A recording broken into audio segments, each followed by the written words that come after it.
아멘. 네, 오늘은 의심의 산을 무너뜨리라 두 번째 살펴보도록 하겠습니다.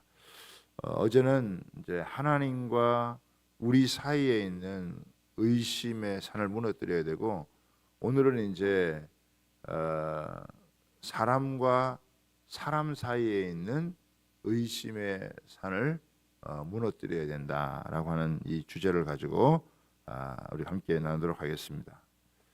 이 하나님과의 의심의 그 산이 쌓이면 그것이 다른 사람과의 관계에도 영향을 준다라고 하는 것입니다. 아담과 하와가 하나님과의 관계에서 의심의 이 산이 쌓이게 되어지니까 가장 먼저 나타나는 현상이 이 살갑던 부부 사이에 여러분 문제가 발생을 했습니다.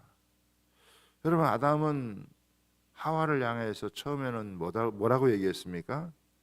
내 뼈 중에 뼈고 살 중에 살이라. 여러분, 이렇게 좋은 남편이 여러분 어디에 있겠습니까? 그런데 하나님의 말씀을 의심하면서 죄가 들어오게 된 다음에 이 아담이 한 얘기가 뭡니까? 이 여자가 아니었더라면 내가 선악과를 안 먹고 죄를 안 지었을 텐데, 하나님이 주신 이 여자 때문에 내가 이 선악과를 먹고 이렇게 죄를 짓게 되어졌다. 어떻게 해요? 책임 전가를 하게 되어지는 그런 모습이죠. 그럼 하와는 또 어떻게 대답을 하겠어요? 하와의 입장은 여러분 뭐겠어요? 아니, 왜 나를 혼자 내버려 뒀냐? 에? 내가 외로울 때 내 옆에 있어서 그런 마귀나 사탄의 유혹이 오면은 물리치게 해줘야지. 왜 그렇게 했냐? 그러니까 얼마든지 서로 어떻게 해요? 핑계를 대고 자기 자신을 합리화시키고 책임 전가할 수 있는 이게 있는 거예요. 그러니까 하나님과의 관계에서 의심이 들어오자 이 부부 관계에서 이런 문제가 발생을 하고 가장 가까운 관계에서 문제가 생긴다는 거예요. 그러니까 사탄은 하나님과 우리 관계에서 문제를 만들면요, 그 다음에는 반드시 사람과의 관계, 그렇게 살갑게 지내고 친밀하게 지내고 그렇게 아껴주고 서로 사랑하던 관계에 이 관계가 깨지게 되어지는, 이게 여러분 아담과 하와만 그러겠습니까? 아담과 하와만 그런 게 아니죠. 수많은 부부들이 그러고, 아니 좋아서 결혼을 해서 한 이 부부라고 한다면 이런 문제가 생긴다면 다른 관계는 여러분 어떻겠습니까? 상처와 아픔을 주고받고 하는 이런 문제가 발생하지 않겠습니까? 여러분, 의심이 탁 들어오면은 상대방의 모든 게 위선으로 보이게 되어진다는 거예요. 그래서 관계를 갈라놓는다라고 하는 것입니다. 잠시 여러분 스쳤던 의심이라 할지라도 여러분 마귀가 심어준 이 의심은요, 급속도로 여러분 그걸 증폭시켜서 관계를 깨뜨리고 어렵게 한다라고 하는 것입니다. 그래서 이 의심이라고 하는 것은 이런 관계를 깨뜨리는, 이런 또 사람과 사람 사이에 큰 이런 장벽을 쌓아서 여러분 서로 사랑하지 못하게 만들고 신뢰하지 못하게 만드는 것이다 라고 하는 거예요. 우리가 이제 계속 또 창세기를 여러분 묵상을 하잖아요. 야곱이 분이엘에서 하나님과 하나님의 사자와 씨름을 하고 하나님을 만난 그 은혜로 여러분 축복을 받은 다음에, 그 다음에 형 에서를 만나잖아요. 형 에서가 이렇게 400명을 거느리고 오는데 처음에는 다 돌려보내고 이 앞에 먼저 보내고 자기가 맨 뒤에 여러분 섰어요. 그런데 이 하나님을 만나고 분이엘에서 하나님을 체험하고 난 다음에 어떻게 해요? 제일 먼저 앞에 나아갑니다. 그리고 형 에서에게요 7번 절을 해요. 여러분 7번 절을 한다는 것은 자기가 자신을 낮출 수 있을 만큼 최대한 여러분 낮추는 거예요. 그러고 난 다음에 뭐라고 얘기를 합니까? 내가 형의 얼굴을 배운즉 주님의 얼굴을 배우는 것 같다. 이렇게 이야기를 해요. 이거는요 제가 보기에는 최고의 경지에 오른 거예요. 자기 자존심 뭐 자기 안에 이런 거 다 내려놓고 하나님을 만난 그 은혜 때문에 그 형 앞에서 자기 자신을 완전히 자존심이고 뭐이고 내려놓고 형을 만나는 거죠. 그랬더니 아니 그 에서가 같이 끌어안고 눈물을 흘리고 이미 그러면 이제 끝난 거 아니에요? 그 미움이 있던 그 관계에 이런 어려움 수 없는 의혹과 의심이 쌓였던 것들이 한순간에 쫙 풀어주는 그러고 난 다음에 형에게 550마리의 그 구별했던 걸 형에게 그러니까 에서가 그걸 안 받으려 그래요. 나도 이미 많이 있다. 나한테 줄 이유가 없다. 그러니까 아니 내 하나님께서 나에게 은혜를 베풀어 주신 거기 때문에 내가 형에게 드리는 것이 마땅하다 그러면서 강권해서 주니까 에서가 그거를 받습니다. 여러분 잘 생각해 보세요. 야곱은 형의 축복을 가로챘잖아요. 내가 형이 받아야 될 축복이라도 내가 받아야 되겠다라고 그걸 가로채 가지고 속여서 가로채지 않아요. 그만큼 하나님의 축복에 대해서 자기가 받아야 된다라고 하는 이 생각이 많았던 사람 아니에요? 그런데 하나님의 은혜를 체험하고 하나님을 만나고 난 다음에 어떻게 바뀌었습니까? 내가 가진 걸 어떻게 해요? 주는 사람으로 바뀐 거예요. 하나님의 축복을 내가 다른 사람이 받아야 될 것을 가로채는 인생이 아니라 내가 하나님이 내게 주신 그 은혜를 가지고 내가 이제는 주는 사람이 되어지는 거예요. 그러니까 어떻게 해요? 완전히 바뀐 거죠. 그러니까 형제 간에 화해가 일어날 수밖에 없는 것이고 관계가 여러분 회복이 되어질 수밖에 여러분 없는 거예요. 그래서 오늘 이 읽었던 우리 에베소서에서는 이 우리가 하나됨을 지키는 것에 대해서 이야기를 하는 공동체 그리고 뿐만 아니라 그 우리 서로의 관계에 대해서 우리 이웃과 우리 모든 관계에 대해서 이렇게 이야기를 하고 있습니다. 그러니까 하나 되게 만드는 것은 성령님이에요. 그러나 그 하나됨을 지키는 것은 우리 몫이라는 거예요. 그죠? 그래서 어떻게 이미 하나 되게 하신 것을 우리가 잘 지켜나갈 수 있느냐? 오늘 세 가지로 보면 첫 번째로 겸손한 마음을 가지라는 거예요. 겸손한 마음을. 겸손한 마음이 뭡니까?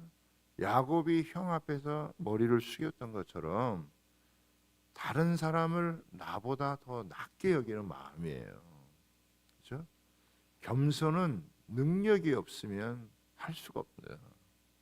근데 이 야곱이 하나님을 만나게 되자 자기 자존심이고 뭐이고 다 내려놓고 형을 존중해 줄 수 있는 마음이 되어진 거기에 화해가 되니까 그러니까 우리가 이 겸손한 마음을 여러분 잃어버리지 않는 거.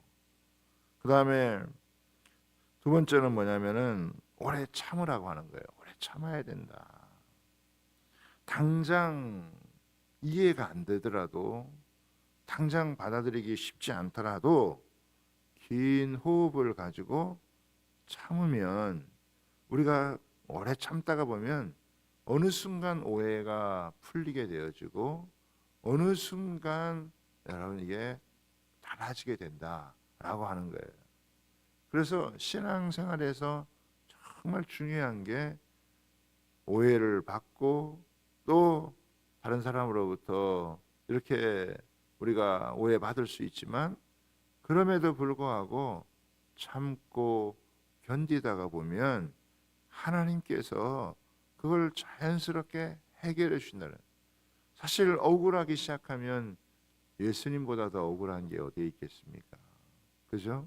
그런데 그 예수님을 향하여 생각함으로 참으면 어느 순간 그게 어떻게 해요? 해결이 될 수 있다. 또 서로 사랑으로 어떻게 해요? 용납하라라고 하는 것입니다. 여러분, 우리가 어느 순간 의심이 생기고 이런 관계에 어려움이 생기는 것은 이게 상대방의 잘못도 있겠지만 어떤 면에서는 우리에게 이게 사랑이 부족하기 때문에 그럴 수 있다라고 하는 거예요. 사랑은 허다한 죄를 덮느니라라고 얘기했잖아요. 사랑하는 마음이 있으면 용납이 되어지고 또 사랑하는 마음이 있으면은 품어진다라고 하는 것입니다. 여러분, 우리가 뭐 예수님의 다 사랑받을 만한 자격이 있었습니까? 그렇지 않죠. 우리도 어쩌면 고슴도치와 같은 사람들이에요. 우리를 끌어안으면 끌어안을수록 피를 흘릴 수밖에 없는, 그럼에도 불구하고 예수님은 그 십자가에서 자신의 피를 흘려서 끌어안으니까 우리가 변화가 되고 새로워지고, 사랑만이 허물을 여러분 덮어주는 것 아니겠습니까? 사람을 미워하면 지옥을 사는 것이고 사람을 사랑하면 천국을 여러분 사는 것과 마찬가지다. 여러분, 뭐 아무리 넓은 집에 살아도 서로 미움이 있으면 그 사람 사는 게 여러분 아니겠죠. 그러나 여러분 참아주고 또 사랑으로 용납해 주면요, 그 속에 하나님의 살아계시는 역사가 일어난다라고 하는 거예요. 그래서 이 관계에 이런 의심의 산을 우리가 이 새벽에 기도하면서 이걸 무너뜨려야 되는. 제가 어제 여러분 이제 기도해 주신 대로 이제 사랑의 교회에서 가서 말씀을 이제 전하고 왔는데요. 예, 어제 루마니아의 그 목사님이 이제 오셔서 또 몰도바의 또 이 분들, 원래 이 나라가 하나였었는데 이 나라가 이제 나눠져서 유럽의 이제 나라죠. 특성하는 것까지 한번 이렇게 보여주시기 바랍니다. 이렇게 이제 한 20여 분 오셔가지고 같이 이렇게 찬양하고 네, 됐습니다. 제가 그 청년의 때에 이 루마니아의 공산 치하에서 고문과 박해를 이겼던 리차드 범브란트라고 하는 목사님이 계시는데, 이분이 오셔가지고 간증을 하는 내용을 들었습니다. 뭐 나중에 이제 책도 이제 보게 되어졌지만 그때 제가 참 충격을 받았어요. 하나님께서 나에게 고난을, 이런 공산 치하에 들어가니까 신앙을 지키는 게 어렵잖아요. 이 공산 치하에 있으면서 신앙 지키는 것이 쉽진 않은데 나에게도 이런 고난이 오고 박해가 온다면 내가 견뎌야 되겠다. 내가 이길 수 있도록 준비를 해야 되겠다. 그래가지고 이 범브란트 목사님이 여러분 이걸 준비를 하신 거예요. 그리고 실제 이제 잡혀서 이제 감옥에서 이 고문을 받는 거예요. 근데 이 고문이라는 게 뭐 상상을 여러분 초월하는, 그래서 참 어떤 분들은 이제 그 고문을 견딜 수가 없어가지고 이제 같이 신앙생활했던 동지들의 이걸 불기도 하고 그렇게 했는데, 이 범브라운트 목사님은 끝까지 이 고문을 견디면서, 그러면서 거의 10여 년 가까운 세월을 이제 이 감옥 생활을 여러분 하신 거예요. 근데 제가 이제 그 보면서 가장 놀랐던 게 뭐냐면, 자기를 고문하는 사람, 그 자기를 고문하는 그 사람을 위해서 계속 축복을 하는 거예요. 그걸 보면서 들으면서 이거는 완전히 어떻게 이런 믿음을 가지고 이런 신앙을 가지고 이렇게 살아갈 수 있을까? 그런데 그분은 승리해서 나중에 이제 감옥에서 풀려나고 이제 한국에 와서 이렇게 지금 간증도 하시고, 그리고 지금 그 후예들이 이렇게 와서 이분들이 벌써 한 3년 전서부터 한반도의 통일, 남북의 통일을 놓고 하나님이 기도하라는 마음을 줘가지고 그 기도한다는. 그래서 5개 도시에서 이미 이렇게 기도를 하고, 이게 이제 주빌리하고 연결이 되어졌었는데, 그 제가 이분들이 다 이제 그 리차드 범브란트 목사님은 이제 소천하셨지만 이분들의 이제 후예잖아요. 이 얼마나 기도를 뜨겁게 하시는지, 그 기도를 뜨겁게 하면서 그 기도의 내용이, 저는 이 범브란트 목사님이 하셨던 그 기도, 자기를 괴롭히고 박해하는 사람 당연히 같이 미워하고, 저놈은 악의 도구고, 저런 놈은 나쁜 놈, 이렇게 생각하고 뭐 다 일반적으로 그렇게 생각할 수 있지 않겠어요? 그런데 그 예수님의 십자가의 고난, 고통을 생각하면서 자기 힘으로는 견딜 수가 없지만, 자기 능력으로는 견딜 수가 없지만, 그러나 하나님이 이 십자가의 그 은혜와 성령이 자기를 붙잡아 주셔서 그 감당하게 해달라고 하는 그런 기도를 다 드리면서 자기를 고문하는 그 사람을 위해서 계속 기도하고, 그를 위해서 계속 축복하고, 그러면서 나중에 그 자기를 고문하는 그 사람이 회심하고 변화되게 됐어요. 야, 이거는 진짜 차원이 다른. 물론 우리나라에도 우리 일제 시대에 그 신사참배를 반대해서 하는 우리 주기철 목사님 같은 이제 그런 분들이 계시잖아요. 근데 이 공산 여러분 치하에서 그들을 향하여서 그런 이 축복의 마음을 가지고 있는, 그러니까 이분이 온전히 그 안에서 여러분 승리를 하게 되어지는 그런 모습을 보여주는 거죠. 그게 뭐냐? 저는 오늘 우리에게 말씀 주신 것처럼 하나님 앞에서 이 겸손한 마음을 갖고, 그리고 오래 참고, 이 참는 게 참 쉽지 않지만, 그러나 하나님 앞에서 그 오랫동안 그 참고 반드시 주님이 이 승리의 은혜를 주신다라고 하는, 그리고 결국 이 사랑의 마음을 가지고 이 사단의 도구가 되지 않고 하나님 앞에서 이 의의 병기로 쓰임을 받는 이런 모습. 참 우리가 이게 관계가 많이 틀어지고 관계에 의심이 생기고 그러면서 깨지고 상처를 주고 아픔을 주고 하는데, 우리가 이 새벽에도 하나님 앞에서 우리 하나님과의 관계를 더 깊이 회복하는 이 은혜를 누려서, 마치 야곱이 형과 화해를 하고 하나님의 은혜를 주시니까 야곱의 이 마음 가운데는 겸손함을 주시고 에서에게는 미움을 주어져서 화해의 역사가 있었던 것처럼, 우리 지금 이 사회 가운데서도 이런 이 관계의 회복의 축복이, 나랑 좀 생각이 다르면, 나랑 입장이 다르면 막 죽여야 되고 원수가 돼야 되고, 여러분 그런 게 아니잖아요.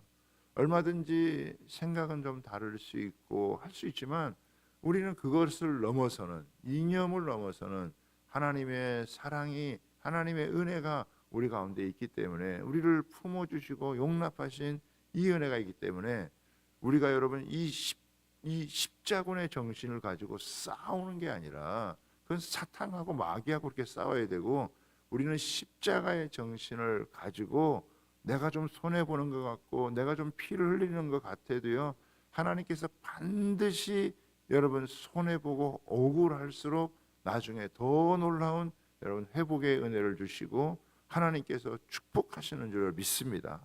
우리가 그걸 믿어야 돼요. 십자가를 믿는 게 무엇입니까?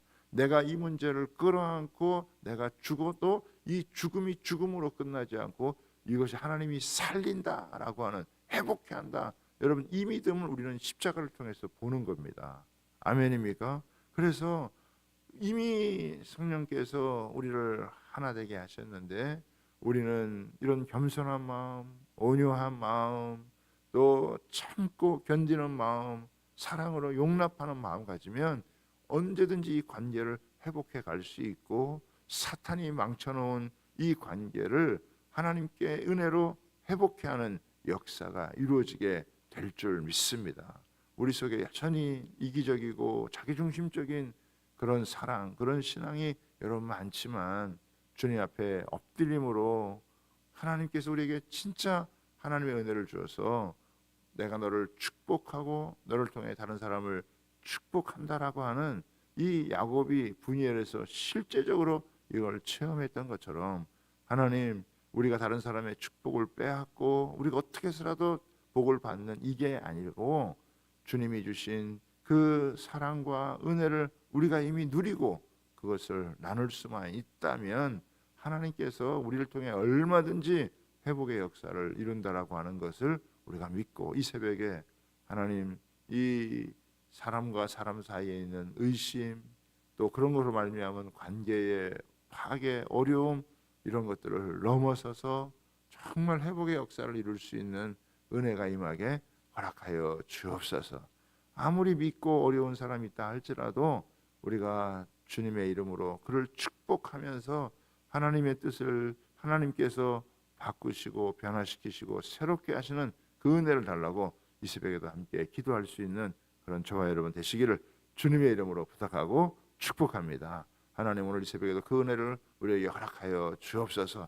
우리에게 충만하게 하나님 성령으로 기름 부어주시고 우리 속에 모든 의심, 모든 두려움, 모든 불안, 모든 하나님 이런 그 하나님이 기뻐하지 않는 모든 것들 사라지고 하나님 주신 진정한 하나님 은혜만이, 사랑만이, 겸손함만이, 온유함만이 있도록 축복하여 달라고 우리 주여 한번 부르짖